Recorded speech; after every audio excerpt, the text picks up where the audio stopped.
ගනිමුල සංජීව කොළඹ අලුත්කඩේ අධිකරණ සංකේතයේදී වෙඩි තබා ඝාතනය කිරීමේ සැලසුමේ මහා මොලකාරිය ලෙස සැලකෙන ඉෂාරා සිවන්දි නේපාලයේ බක්තපුර දිස්ත්‍රික්කයේ තිබ්බස් පාක් ප්‍රදේශයේ සුකෝපභෝගී නිවසක සැඟව සිටියේදී පෙරේදා රාත්‍රී අත්අඩංගුවට ගත්තා. LOLC Run Sabi Quick Top Up රන්නය ඩිජිටල් කරණය. මේ සැකකාරය සමග පාතාල සමාජිකයන් ඇතුළු පුද්ගලයන් සිව් දෙනෙක්ද පොලිස් අත්අඩංගුවට ගෙන තිබුණා. පැලිගුඩ අපරාධ කොට්ටාශයේ අධ්‍යක්ෂ සහකාර පොලිස් අධිකාරී රොහාන් ඕලුගල සහ අපරාධ පරීක්ෂණ දෙපාර්තමේන්තුවේ පොලිස් පරීක්ෂක ගෙහන්ද සිල්වා මහතුරුන් විසින් දින 3ක් තිස්සේ නේපාලයේ කළ වැටලීමකදී මේ පාතාල කල්ලි කොටු කර ගැනීමට හැකි වුණා. නේපාල පොලිසිය සහ ජාත්‍යන්තර පොලිසිය සහායතිව එහි නිලධාරීන් සමග ගිය රොහාන් ඕලුගල පෙරේදා රාත්‍රියේ මේ අපරාධකරුවන් අත්අඩංගුවට ගත්තා. පොලිස්පති ප්‍රයන්ත වීරසූරිය අපරාධ පරීක්ෂණ දෙපාර්තමේන්තුවේ ජ්‍යෙෂ්ඨ නියෝජ්‍ය පොලිස්පති අසංක කරවිට මහතුරුන්ගේ පූර්ණ අධීක්ෂණයටදී පැලිගුඩ අපරාධ කොට්ටාශයේ අධ්‍යක්ෂ සහකාර පොලිස් අධිකාරී රොහාන් ඕලුගල සහ පොලිස් පරීක්ෂක ගෙහන්ද සිල්වා මහතුරුන් මේ මෙහෙයුම ක්‍රියාත්මක කරනු ලැබුවේ ඉකුත් සෙනසුරාදා දින සිටයි. පද්මයෙන් කරන ලද ප්‍රශ්න කිරීමේදී ඉෂාරා සිවන්දි සැඟව සිටින ස්ථානය හඳුනා ගැනීමට පොලිසිය සමත් වී තිබෙනවා. මේ මෙහෙයුම රොහාන් ඕලුගල මහතාගේ මූලිකත්වයෙන් ආරම්භ කරන්නේ ඉන් අනතුරුවයි. නේපාල පොලිසිය සහ ජාත්‍යන්තර පොලිසිය දැනුවත් කිරීමෙන් අනතුරුව මේ මෙහෙයුම සඳහා ඔවුන්ගේ සහාය ලබා ගැනීමට පොලිස්පති ප්‍රයන්ත වීරසූරිය මහතා විසින් කටයුතු කර තිබුණා. එය අනුව රොහාන් ඕලුගල සහ ගෙහන්ද සිල්වා මහතුරුන් නේපාලයේ කත්මන්දු නගරය වෙත ගොස් එරට පොලිසිය හමු වී මේ මෙහෙයුම පිළිබඳ සාකච්ඡා කර තිබෙනවා. පසු එරට පොලිසියද සහායතිව මෙහෙයුම ආරම්භ කළ අතර පොලිස් නිලධාරීන් ඉෂාරා සිවන්දි සහ සෙසු පාතාල අපරාධකරුවෙක් සැඟව සිටින ස්ථාන නිවැරදිව හඳුනාගෙන තිබෙනවා. ඉෂාරා සිවන්දි සැඟව සිට ඇත්තේ කත්මන්දු නගරයේ බක්තපුර තිබ්බස් පාක් ප්‍රදේශයේ සුපිරි නිවසකයි.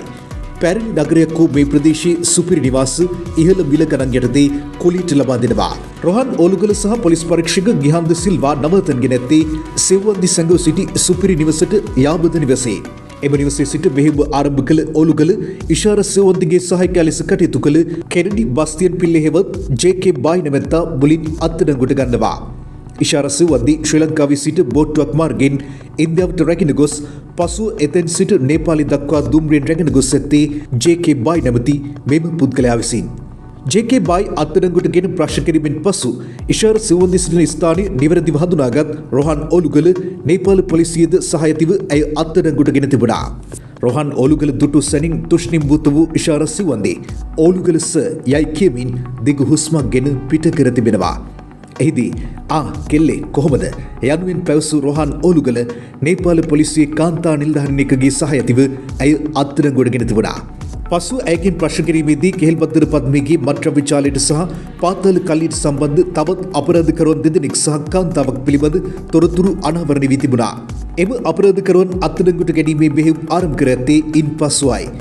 නේපාලයේ කත්මන්දු නගරයේ වෙනත් ස්ථානික සැඟව සිටි අපරාධකරුවන් දෙදෙනා අත්අඩංගුවට ගැනීමට පොලිස් නිලධාරීන් සමත් වුණා.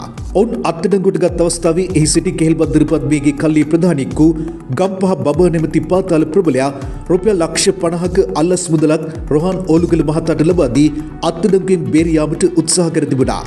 රොහාන් ඕලුගල මහතා ඒ ප්‍රතික්ෂේප කරද්දී ඉල්ලන ගානක් දෙන්නම් යනුවෙන් ගම්පහ බබා ඕලුගල මහතාව නැවත වතාවක් කැමති කරවා ගැනීමට උත්සාහ කර තිබුණා. නමුත් ඒ සියලු යෝජනා ප්‍රතික්ෂේප කළ රොහාන් ඕලුගල අපරාධකරුවන් දෙදෙනා අත්අඩංගුවට ගන්නවා. අත්අඩංගුවටගත් පිරිස අතර පාතාල සමාජිකයෙක් වන නුගේගොඩ බබියා නැමැත්තාද සිටිනවා. මෙහිදී අත්අඩංගුවටගත් සැකකරුවන් අතර සිටි කාන්තාව චාවකච්චරේ පදිංචි තක්ෂි නැමැත්තිය බවට හඳුනාගෙන තිබුණා.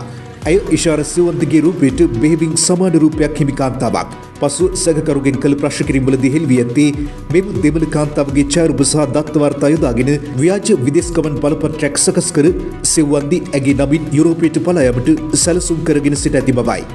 ජේ.කේ. බායි නැමැති සැකකරු ඒ සඳහා සියලු සහාය ලබා දීමට ඉදිරිපත් ඇත්තේ කෙහෙල්පත්තර පද්මයේ උපදෙස් මතයි. පද්මයේ ඇතුළු පාතාල කල්ලිය ඉන්දුනීසියාවේදී අත්අඩංගුවට ගැනීමෙන් පසු ඉෂාරා සිවන්දිගේ සියලු සැලසුම් ව්‍යර්ථ වූ බවද මේ වන විට අනාවරණය වනවා. මෙහිදී ඉෂාරා සිවන්දිගෙන් දීර්ඝ ලෙස ප්‍රශ්න කර තිබෙනවා. හෙළිවී ඇති තොරතුරු අනුව ගනිමුල සංජීව ඝාතනය කිරීමෙන් පසු ඉෂාරා සිවන්දි දින කිහිපයක් තිස්සේ කොළඹ අවට ප්‍රදේශ කිහිපයක කට්ටි පනිමින් සැඟව සිට තිබෙනවා. පසුව මතුගම ප්‍රදේශයටත් එතෙන් සිට මිද්දිනි ප්‍රදේශයටත් ගොස් ආරක්ෂිත ස්ථානවල නවතන්ගෙන සිටියා. ඒ අවස්ථාවේ ඇයි කොණ්ඩේ කපා දමමින් තම ස්වරූපය වෙනස් කර ගැනීමටද උත්සාහගෙන තිබුණා. මෙදිනී ප්‍රදේශයට පැමිණි අවස්ථාවේදී ජේ.කේ. බායි නැමැත්තා ඇය සමග එක්ව තිබෙනවා. සෙව්වන්දිට විද්‍යනයේ සැඟව සිටීමට සම්පත් මනම්පෙරි නැමැති අපරාධකරුගේ සහාය ලැබුණේද යන සම්බන්ධයෙන් පොලිසියට සැකමතුව තිබෙනවා. පසුව ඉෂාරා සෙව්වන්දි රැගෙන යාපනයට පැමිණි ජේ.කේ. බායි නැමැත්තා බෝට්ටුවක් මාර්ගයෙන් ඇය ඉන්දියාවට රැගෙන යාමට කටයුතු කර තිබෙනවා.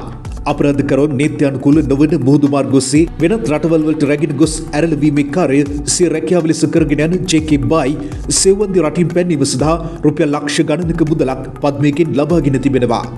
සෙව්වන්දි ඉන්දියාවට රැගෙන ගිය ජේ.කේ. බායි සති දෙකකට ආසන්න කාලයක් එහි තබාගෙන පසු දුම්රිය මාර්ගයෙන් නේපාලය වෙත ඇයව රැගෙන ගොස් තිබුණා. දින 6ක දුම්රිය ගමනකින් පසු ඉෂාරා සෙව්වන්දි නේපාල දේශ සීමා හරහා එරටට රැගෙන ගොස් ඇත්තේ තව සබඳතා පාවිච්චි කරගෙනයි.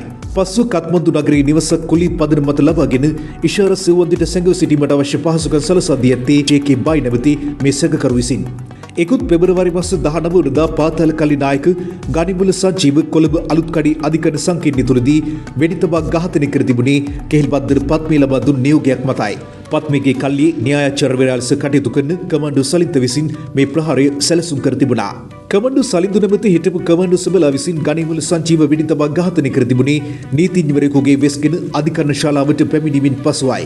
මේ ප්‍රහාරය මෙරට මෙහෙයුම් කාර්ය ලෙස කටයුතු කර තිබුණේ ඉෂාරා සෙව්වන්දි නැමැති මේ තැනැත්තියයි. ඇයද අධිකරණය වෙත පැමිණ සිටි නීතිඥවරයෙකුගේ වෙස්ගෙනයි.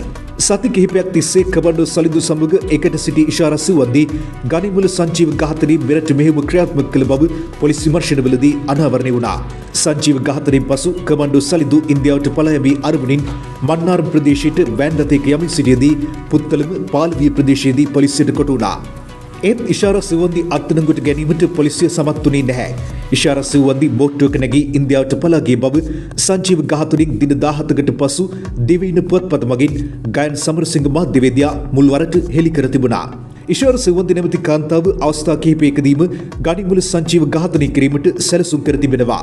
සංජීව අත්නගල්ල සහ ගම්පහ අධිකරණ වෙත රැගෙන යන අවස්ථාවේදී ඔහු ඝාතනය කිරීමේ සැලසුම් සකස් කර තිබුණේ ඉෂාරා සෙව්වන්දි විසින්. නේපාලයේදී අත්අඩංගුවට ගත් මෙම සහකාරය තුළ පිරිස මේ වන විට එරට පොලිසිය භාරයේ රඳවා සිටිනවා.